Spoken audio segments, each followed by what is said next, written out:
Si je reviens rapidement vers vous, c'est que notre budget n'est toujours pas bouclé et que cela constitue pour nous une grande préoccupation. Ce budget est d'autant plus indispensable qu'il va être principalement tourné vers la sécurité. Il nous faut impérativement moderniser le puissant site de TV Liberté, mais plus encore, le protéger des attaques informatiques dont il est fréquemment l'objet. La sécurité comme première priorité. Je sais les efforts consentis par beaucoup d'entre vous et je n'ignore pas la difficulté supplémentaire des fins de mois actuellement. Mais si chaque abonné nous donne ne serait-ce que 1 euro, nous sommes sortis d'affaires pour plusieurs mois. C'est donc à notre portée. Merci. Merci de votre aide rapide.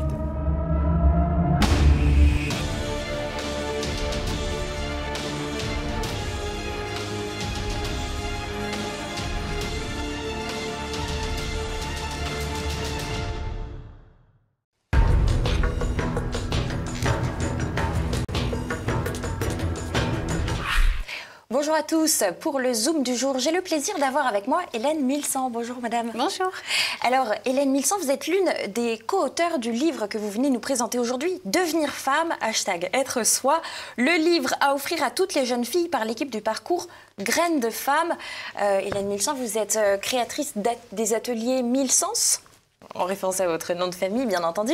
Et vous êtes aussi animatrice d'ateliers en milieu scolaire et bien sûr des parcours Graines de Femmes. Est-ce que vous pouvez nous présenter déjà ce que c'est que ce parcours Graines de Femmes et à qui ça s'adresse ? Alors, merci pour cette présentation parce que ce livre, je pense qu'il gagne vraiment à être connu et il va plaire aux jeunes filles.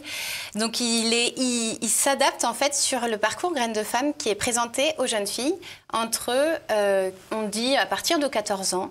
C'est un parcours que Claire de Saint-Lager a commencé à mettre en place il y a une dizaine d'années et que finalement, plein d'animatrices s'en sont saisies pour animer des parcours.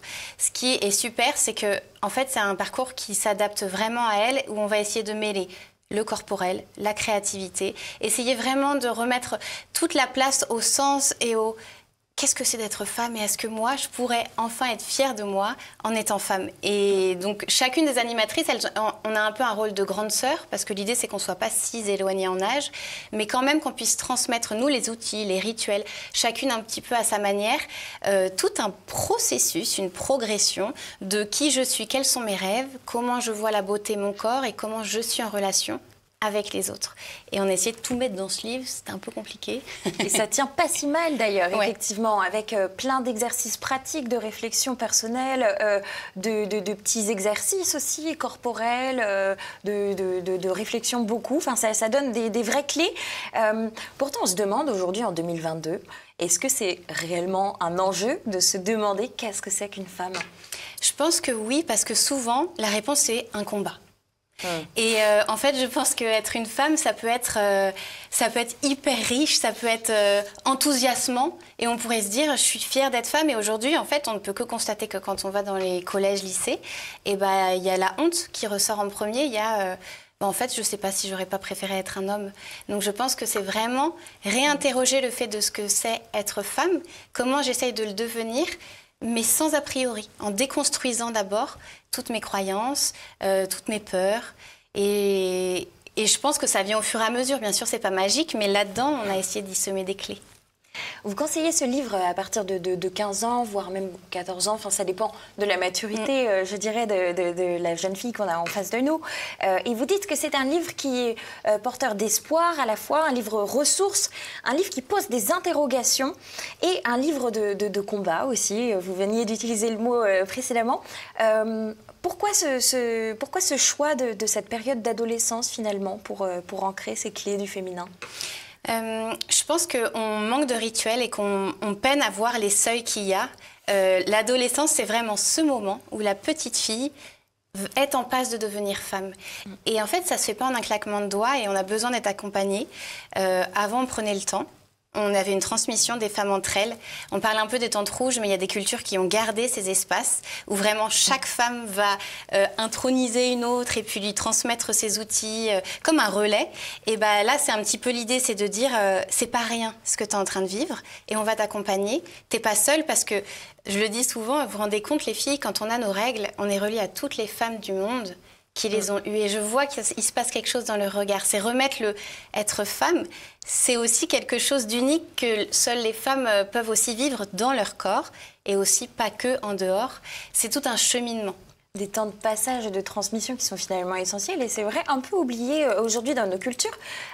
Dans votre livre, vous faites une différence entre femme et féminité. Est-ce que vous pouvez nous expliquer pourquoi ? Le féminin, le masculin, en fait, il est intrinsèque à l'homme avec un grand H. On l'a tous en nous. Et la femme, par contre, le bébé va avoir un sexe de femme, un sexe d'homme. C'est quelque chose de factuel, c'est sur nos actes de naissance, donc on peut se raccrocher à ça. En nous, on a par contre cette part de féminin et de masculin qu'on va pouvoir travailler et chez les hommes et chez les femmes. Et donc je trouve ça intéressant de revenir sur ces petites notions. C'est vraiment Claire et elle, la spécialiste, Claire de Saint-Lager, qui a initié cet ouvrage du féminin et de comment faire en sorte que les femmes se saisissent aussi de la beauté que c'est d'être femme. Et donc on a voulu quand même semer des petites notions clés pour aider les jeunes filles à s'en saisir. C'est ça, parce qu'on revient même sur l'identité d'une femme en partant de la célèbre phrase de Simone de Beauvoir, on n'est pas femme, on le devient, et que c'est plein de petits acquis qui arrivent au fur et à mesure, même si ça peut être critiquable, quelque part vous transmettez, vous aussi des petites clés qui permettent d'ouvrir des milliers de petites portes en nous. Comment est-ce qu'en tant que maman d'une jeune fille, parce que quand on est une maman, on est quand même la première femme que notre fille va rencontrer, comment est-ce qu'on transmet cette féminité à notre enfant? Je pense que la première chose qu'on doit se poser comme question, c'est comment moi je le vis déjà, pour moi. Et en fait, c'est peut-être relire son histoire, c'est peut-être la meilleure façon de voir comment moi, après, je vais transmettre. Comme un enseignant, avant de transmettre, il doit savoir quel élève il a été. Nous, c'est de nous dire comment moi j'ai vécu mes premières règles, comment j'ai vécu ce passage, et peut-être, est-ce que j'ai décelé dans ma famille des choses qui n'étaient pas bien vécues. Et donc, que je porte en moi, malgré moi. Donc, je pense que les mamans, elles veulent toutes bien faire, mais elles ne se rendent parfois pas compte de ce qu'elles-mêmes ont vécu de douloureux. Donc, la question, ça sera comment moi je répare d'abord avant de transmettre ensuite, mais je suis sûre que chacune saura. Oui, et d'ailleurs même moi en lisant l'ouvrage, en le feuilletant, en regardant les petits rituels ou les pistes de réflexion, ça me faisait me reposer des questions et me reconnecter finalement à ma part de féminité qui est en moi évidemment. Si on cherche à s'approprier son féminin comme ça, est-ce que ça fait de nous une féministe ? Non, je pense pas. Je pense que, en fait, c'est fou de se dire il faut se réapproprier son féminin. On parlait de honte au début, il y a un petit peu quelque chose. Je pense pas qu'il faut brandir ça comme un combat. Je pense qu'il faut le faire un petit peu en douceur, ce qui caractérise d'ailleurs le féminin, avec courage aussi, parce que parfois il y en a qui ont honte parce que ça fait nunuche, donc il faut déconstruire d'abord ce que ça veut dire pour moi le féminin et comment. Mais la femme n'est pas un homme comme les autres. Et on a tendance à le voir dans la mode, on a tendance à voir dans les rôles qu'on veut, que la femme se doit de jouer. Et je trouve ça dommage d'oublier les particularités qu'ont les hommes et les femmes parce qu'on est complémentaires et c'est ça qui est beau. Et je pense, pour revenir à « on ne naît pas femme, on le devient », c'est pareil pour les hommes aujourd'hui. Ce livre, il est important pour les jeunes filles, mais il est aussi important pour les jeunes hommes qui, eux, devront trouver des clés aussi. On a besoin de voir ce qui nous différencie pour qu'on puisse se réunir à nouveau.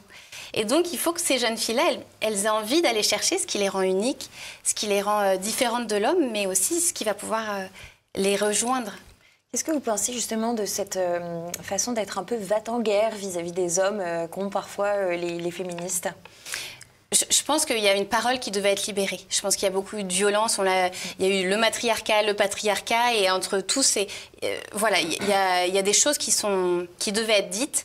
Après, je pense qu'il faut faire attention à ne pas tomber dans la colère et le anti-homme, parce que pour avoir vu beaucoup de jeunes hommes et même d'hommes aujourd'hui, ils ont du mal à se positionner en tant qu'hommes et à se dire est-ce que je peux être autre chose qu'un violeur, un agresseur et les jeunes filles au collège le voient, elles disent mais oui, pour mes frères c'est aussi difficile. Quand je leur pose la question est-ce que c'est plus difficile d'être une femme ou une fille aujourd'hui qu'un homme, et elles disent en fait non. En fait, on est tous en train de se chercher, c'est plutôt une quête d'identité. Mais on n'est pas tous les mêmes. Je pense que c'est important de partir de là. On est peut-être sur un point de bascule d'ailleurs au niveau de la position de l'homme et de la femme, et de la chance d'avoir une fratrie qui permet de s'interroger les uns sur les autres et de comparer, etc. C'est beaucoup de c'est très positif finalement. Il y a quelque chose qui change beaucoup à l'adolescence, c'est bien sûr le corps.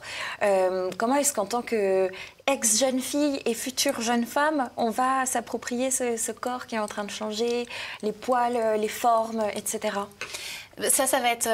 c'est un long processus et je ne sais pas si beaucoup de femmes peuvent dire. Il paraît qu'il y a 5% des femmes qui arrivent à se trouver belles.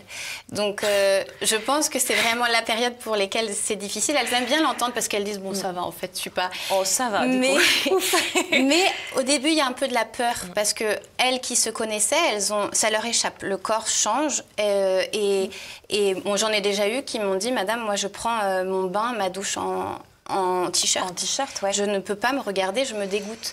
Donc, c'est des cas extrêmes. Je pense qu'il faut juste redire factuellement que les poils, la poitrine, il y a des mots tabous. Bien sûr. Comme le vagin, la sexualité, les règles. Etc. Exactement. Et donc, c'est l'idée de dire, en fait, on va relire notre corps et on va voir pourquoi c'est nécessaire tout ça. Et qu'est-ce que ça dit de nous en tant que femmes. Finalement, on célèbre le fait de donner la vie. Et c'est vrai, quand on remet du sens... Et bien, tout d'un coup, elles ne voient plus leur corps de la même manière. Alors justement, ça m'amène à la question suivante sur le sexe et le cycle féminin. Pas encore la sexualité, on y viendra après.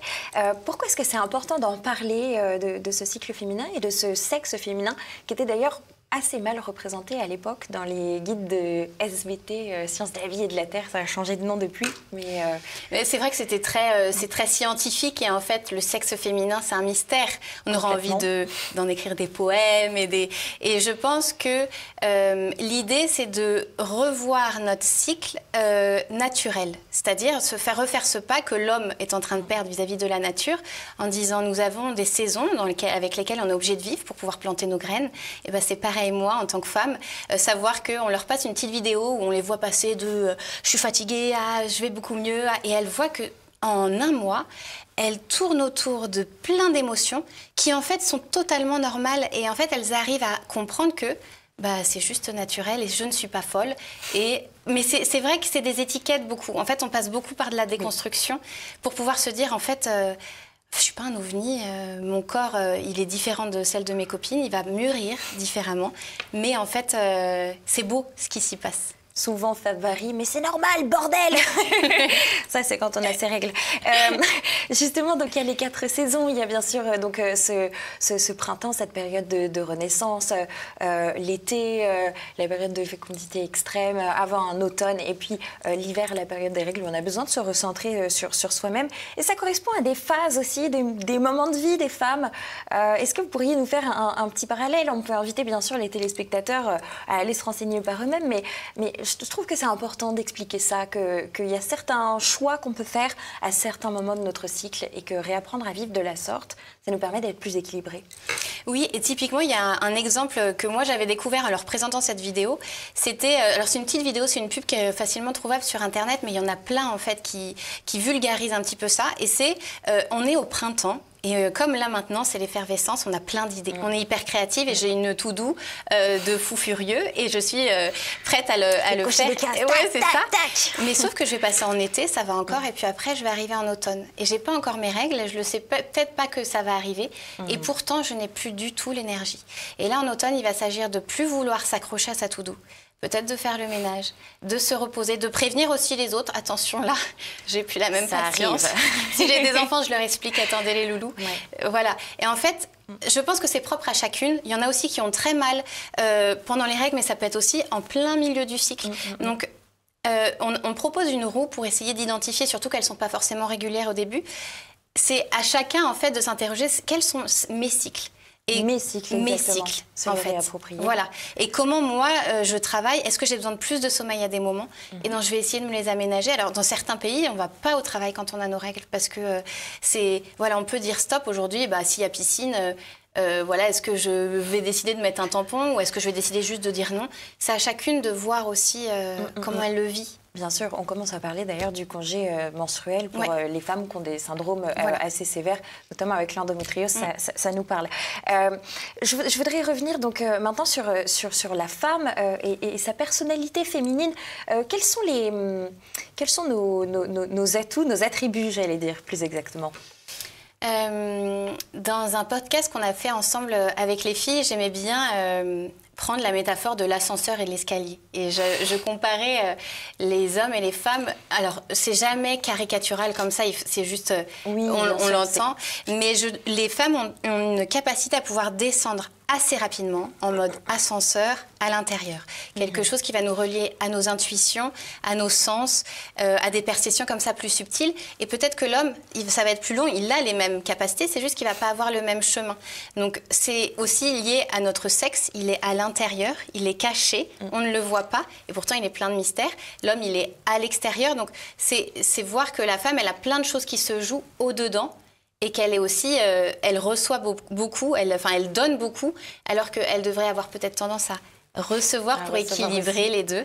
Donc il y a ce côté maternel que les femmes ont, elles donnent. Il n'y a pas forcément besoin d'être maman pour le donner. Bien sûr. Mais voilà, c'est cette capacité intuitive, de douceur, d'écoute, peut-être plus passive que peut avoir l'homme, et qui va nous permettre d'être peut-être plus à l'écoute et juste avec ce qui se passe autour. La transmission, en tout cas, est intéressante, je trouve. De ce point de vue-là, totalement. Cette personnalité féminine, est-ce qu'elle s'oppose, pas forcément violemment d'ailleurs, mais à la personnalité masculine? Vous parliez de l'ascenseur, de l'escalier. On voit qu'il y a quand même des différences claires et ancrées. Je pense qu'on a des différences, et en fait, ça dépend aussi de à quel point notre féminin, notre masculin peut être développé en nous. J'ai vu des femmes hyper dans l'action, hyper justes, carrées, et elles vont pas forcément manquer de douceur non plus, mais le masculin est présent. Et en fait, c'est aussi une bonne chose. C'est en ça qu'elle reste femme. Elle donne la vie, elle est maman, mais elle a une capacité d'action qui est peut-être plus importante qu'une femme qui serait plus connectée, elle, à son écoute, à son intuition. En fait, c'est de comprendre qu'il y a des différences entre les hommes et les femmes, mais qu'on est quand même chacun tous très différents, et que ce que moi va me parler en tant que femme va peut-être pas parler à une jeune fille de 14 ans aujourd'hui, ou même une jeune femme de mon âge. Donc, bien sûr, il y a les étapes à traverser. C'est ça. La maternité en étant une, le fait de ne pas choisir la maternité en étant une autre voie, oui. il y a des tas de possibilités. Et de dire que c'est possible. Parce que parfois, il y en a qui me disent « Mais Hélène, en fait, est-ce qu'on a le droit ?» Et je trouve que c'est juste... Voilà, on parlait de lever des tabous. Bien oui, sûr. en fait. Bien sûr. C'est à toi de réinventer la femme que tu as envie d'être. Voilà tes atouts. Il y en a, n'en doute pas. Et qu'est-ce que tu as envie de développer? Je pense que après, c'est chacune qui va faire son chemin. C'est ça qui est beau. Hélène Milsan, quand on est une femme, on est régulièrement traversé par des tas d'émotions. Parfois, ça peut même devenir un petit peu envahissant. Quelles sont les clés que vous donnez pour pouvoir exprimer ces émotions et finalement les faire sortir et ne pas les imprimer définitivement? Alors, moi, je trouve que pour les émotions, en fait, c'est ça, les émotions, c'est un message. Et on en a honte très vite de la peur, de la tristesse, de la colère, alors qu'elles sont des messages hyper intéressants. Si je suis en colère, c'est que là, j'ai dépassé ma limite, ou quelqu'un a franchi une limite qui n'était pas franchissable. Et du coup, je dois en fait essayer de voir comment moi je peux mettre en place quelque chose pour que ça ne réarrive pas. Moi, je parle du corporel beaucoup, parce que je pense surtout pour les jeunes à l'adolescence, il y a une puissance de vie qui a besoin de s'exprimer. Oui. Et on conseille de trouver une activité sportive pour pouvoir juste la canaliser. Il y a aussi l'écriture, la créativité. On parle beaucoup de ces moments à soi. On a beaucoup envie d'être avec nos amis à cet âge-là, mais il y a aussi cet appel de est-ce que je vais peut-être prendre un temps pour voir comment s'est passée ma journée? Là, je me suis énervée. Ok, mais qu'est-ce qui s'est passé en fait? Est-ce que je peux relire tout ça? Et puis voilà, tout ce qui est lié à des petits rituels qui ne seraient pas... ça ne doit pas être pesant, mais j'avais vu... naturel, ça doit être ancré dans un quotidien classique. Mais pour l'ancrer, il faut voir ce qui me parle le plus. Parfois, je conseille les autolouanges, des petits mantras, des affirmations positives comme ça. Alors au début, elles rigolent, elles ont beaucoup de mal à dire « je suis belle ». Mais j'avais vu des vidéos, des petites filles qui le disent à 4 ans, on voit qu'elles le pensent, et elles, si elles se le disaient devant le miroir, ou juste un petit post-it qu'on va coller, « je suis belle ». Je suis lumineuse, je suis forte et capable. Et en fait, répéter plusieurs fois, ça va me permettre de pouvoir gérer les moments où j'ai pas été lumineuse là, j'ai juste été dans la colère, et c'est voilà. Et alors qu'en fait ça reste en nous. Justement, j'allais y venir à l'estime de soi en pleine adolescence, même quand on est une femme, parfois c'est pas simple parce qu'on peut assez vite être rabaissée ou réduite justement à cette féminité. Comment est-ce qu'on réussit à la développer en restant authentique, en fait, sans se transformer, sans se changer. C'est ça qui est dur, je trouve, c'est de ne pas se changer. Et je crois c'est normal à l'adolescence de tester, d'essayer des choses qui ne sont pas moi. Je vais essayer ce costume, ce masque, je vais voir, mais en fait, ça ne me parle pas. Et l'idée, ça va être peut-être d'oser des choses différentes, de sortir de notre zone de confort. Toutes mes copines font de la natation, franchement, j'y vais, mais ça ne me plaît pas. Je vais peut-être essayer l'escalade et ça va peut-être provoquer quelque chose en moi. J'aime bien prendre l'idée aussi du voyage. Le voyage, c'est vraiment la sortie de zone de confort et on va rencontrer des choses qui sont forcément différentes et qui vont avoir un impact sur moi en me disant là, à ce moment-là, j'ai découvert une œuvre d'art qui a fait écho et peut-être que ça a créé une envie. L'estime de nous-mêmes, elle se crée par notre expérience qui va être unique du coup et certainement pas en imitant quelqu'un d'autre. Mais c'est normal, je crois, quand on a 14, 15, 20 ans, de vouloir des figures. Ben oui. C'est tout le lien de femmes à qui on a envie de ressembler. Quand on est une femme, bien sûr, il y a aussi cette notion de beauté. Vous parliez d'expérimentation, il y a aussi les expérimentations vestimentaires, etc. Comment est-ce qu'on fait avec cette image qu'on renvoie nécessairement quand on est une femme qui est à la fois très subjective et très suggestive, j'allais dire? La beauté, c'est vraiment un sujet qui les touche tout particulièrement avec les réseaux. Ils ont du mal à... Parce que, en fait, tout est fait pour. Alors que la beauté, Victor Hugo, on le cite dedans, c'est la beauté de l'âme qui devrait se refléter sur la beauté du corps. C'est quelque chose qui est induit par ce qui on est, finalement. Et aujourd'hui, c'est l'inverse. On montre il y a des challenges qui les fait devoir être derrière une feuille A4, des choses qui sont aberrantes parce que, voilà, c'est des critères de beauté. Rose, que j'interviewe, elle parle de beauté de Wall Street. Et donc, je pense que c'est important qu'elle voit l'industrie qu'il y a derrière la beauté. Et puis après, qu'elle retrouve, elle, alors déjà en s'appropriant son corps, si moi j'ai des hanches plus rondes, comment je vais faire pour m'habiller, quelles sont les couleurs que j'aime, qu'est-ce qu'elles vont dire de moi. C'est intéressant ça de jouer sur les couleurs, et elles sont friandes de ça. C'est juste qu'il faut creuser un peu et qu'elles essaient de prendre de la distance quand même, et les parents qu'ils puissent les soutenir. Moi, je trouve ça très très beau de relire la beauté à travers l'histoire et à travers les cultures. Parce que les représentations de la femme sont quand même très très variées. Et elles sont toutes absolument magnifiques. Et c'est là, je suis sûre qu'on montre différents types de beauté de la femme aux jeunes filles. Il n'y en a pas une qui me dise, bah non, il y en a une qui a un voile, il y en a une autre qui va avoir des hanches très très larges, et puis une autre qui va être maquillée. Et en fait... c'est ça qui est beau, je trouve. Exactement, la Vénus de Milo n'est pas la pin-up de 2022, c'est certain. Et la beauté à travers les filtres encore moins. La femme, c'est aussi évidemment un reflet de l'amour. Vous en parlez, il y a un large chapitre dans votre livre, Devenir femme. L'amour dans sa famille qu'on reçoit, bien sûr, mais l'amour aussi qu'on se donne à soi et qu'on va donner plus tard éventuellement à sa propre famille, à un compagnon. Comment est-ce qu'on développe justement cet amour? Est-ce qu'il y a des formes de langage, des façons de l'exprimer? On parle des 5 langages de l'amour, nous, aux jeunes filles, pour essayer de leur faire... alors, ça a été repris, hein, nous, on leur explique juste ces exercices-là pour comprendre que parfois, dans notre famille, l'amour n'a pas été dit. Et donc, c'est une souffrance, parce que j'ai l'impression de ne pas être aimée par mon père, parce qu'il ne m'a pas dit « je t'aime ». Et en fait, on relit qu'on peut le dire en offrant des cadeaux, rien qu'en touchant. Les personnes âgées ont besoin de toucher. Le toucher, oui. Bah oui. En passant un moment, voilà. On relie avec elles et souvent j'ai eu des jeunes filles qui me disent mais en fait, c'est comme s'il me disait je t'aime tous les jours mais je l'avais pas vu.